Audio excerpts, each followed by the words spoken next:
जय मसीह की शालोम। मृत्युंजय यीशु मसीह के पावन और सामर्थी नाम से आज इस सियोन के सफर को पुनरुत्थान पर्व की धन्य आशा के साथ शुरू करते हैं पवित्र आत्मा की अगुवाई में। जिस रात यीशु पकड़वाया गया उस रात से लेकर क्रूस पर सहे यीशु के घाव। पहला, विश्वासघात।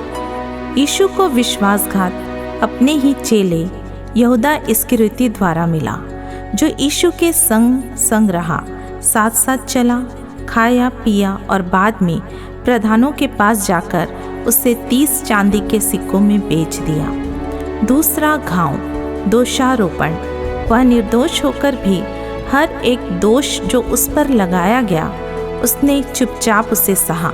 पिलातुस और हेरोदेस दोनों के सम्मुख लोगों ने उस पर तरह तरह के दोष लगाए। सारे पापों का दोषारोपण उस पर किया गया, पर उसने सब कुछ सहन किया। तीसरा घाव, अपमान और अनादर। यीशु ने हर प्रकार से अपमान और अनादर सहा। उसे पापियों के साथ गिना गया। बरअब्बा को लोगों ने चुन लिया तथा यीशु को ठुकरा दिया। उन लोगों ने भी उसकी सुधि ना ली जिसको उसने चंगा किया था। चौथा घाव, थप्पड़ मारना व थूका जाना। जो राजाओं का राजा है, जिसकी शान में हमें नतमस्तक होना था, उसे प्यादों ने थप्पड़ मारे, उसके मुंह पर थूका गया। उसे घोर अपमान सहना पड़ा, परंतु वह चुप रहा। पांचवा घाव, कोड़े खाना। उसे कोड़ों की मार खानी पड़ी ताकि आज के दिन तक हम उसके कोड़े की मार को याद कर चंगाई प्राप्त कर सकें, पर वह चुप रहा और सब कुछ सहता रहा। छठवां घाव, कांटों का मुकुट पहनाया जाना। जिसके सिर पर शोभायमान मुकुट या विजय का मुकुट धरना चाहिए था, वहाँ कांटों की चुभन, कांटों का मुकुट उसके सिर पर धरा गया। क्या आप जानते हैं, वो कांटे साधारण कांटे नहीं थे, वह जहरीले कांटे थे। उसकी चुभन असहनीय थी, पर उस चुभन को यीशु ने हमारे प्यार के लिए सह लिया। सातवां घाव, क्रूस उठाना। यीशु जो हमारे बोझों को भी उठा लेता है, उस प्रभु को 7 मन भारी क्रूस आपके और मेरे लिए उठाना पड़ा, ताकि आपके और मेरे क्रूस का वजन हल्का हो जाए। वो पीठ जिस पर कोड़ों की मार थी, घायल थी, उसने उस क्रूस का वजन भी सहा और उफ तक नहीं किया। आठवां घाव, शापित होना। गलातियों 3:13 में लिखा है, वह सिर्फ हमारे पापों को ही नहीं, हमारे शापों को भी अपने ऊपर यीशु ने ले लिया, ताकि हम लोग जो शाप के अधीन हैं हमें छुटकारा दिला सके। नौवां घाव, अपराधियों के साथ गिना जाना। वह जो निर्दोष निष्कलंक मेमना है, उससे हमारे अपराधों के कारण अपराधियों के साथ गिना गया, ताकि हमारा अपराध जो क्षमा के योग्य नहीं था, क्षमा किया जा सके। 10वां घाव, हाथों में खीलों को ठोकना।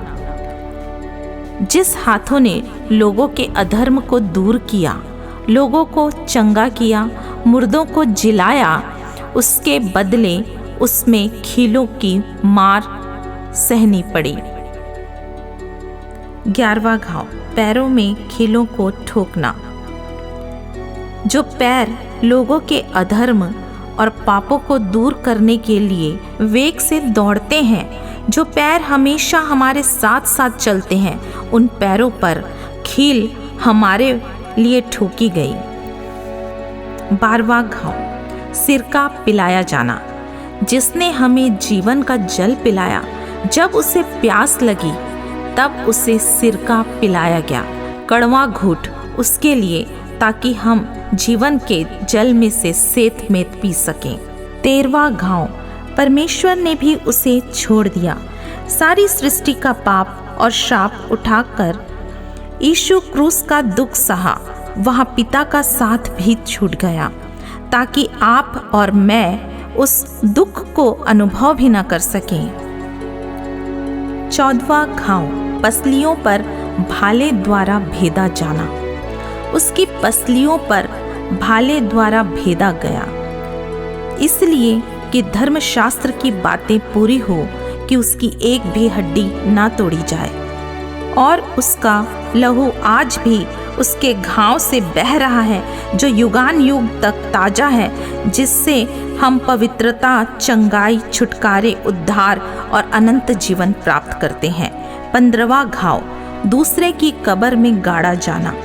जो परमेश्वर पिता का इकलौता पुत्र है, जिसको सारे अधिकार दिए गए हैं, जो यहूदा के गोत्र का सिंह है, जो उद्धारकर्ता, सच्चा चरवाहा, मार्ग, सत्य और जीवन है, उसे दूसरे की कब्र में गाड़ा गया, सिर्फ आपके और मेरे लिए, पर वह सब कुछ उसने सहन किया।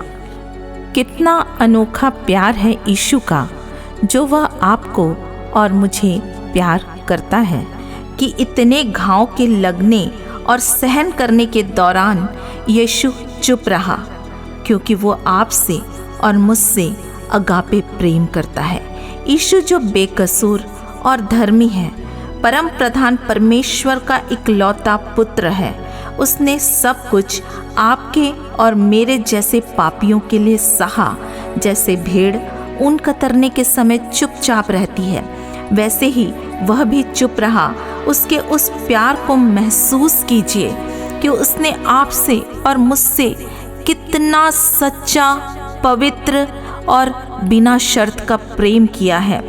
उसके इस बलिदान और कुर्बानी को इस पुनरुत्थान के पर्व में व्यर्थ ना जाने दें। उसकी बुलाहट को आज आप महसूस कीजिए।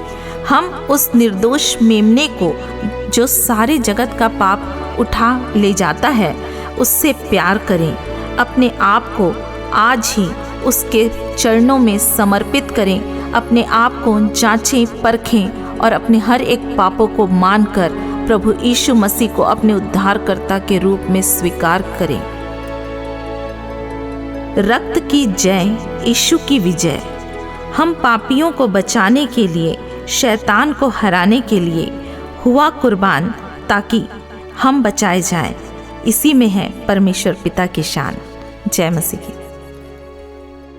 मेरे प्यारे सियोन के यात्रियों, अगर आपको ये वीडियो पसंद आया है तो इसे लाइक करें, शेयर करें और इस चैनल को सब्सक्राइब करें। जय मसीह की।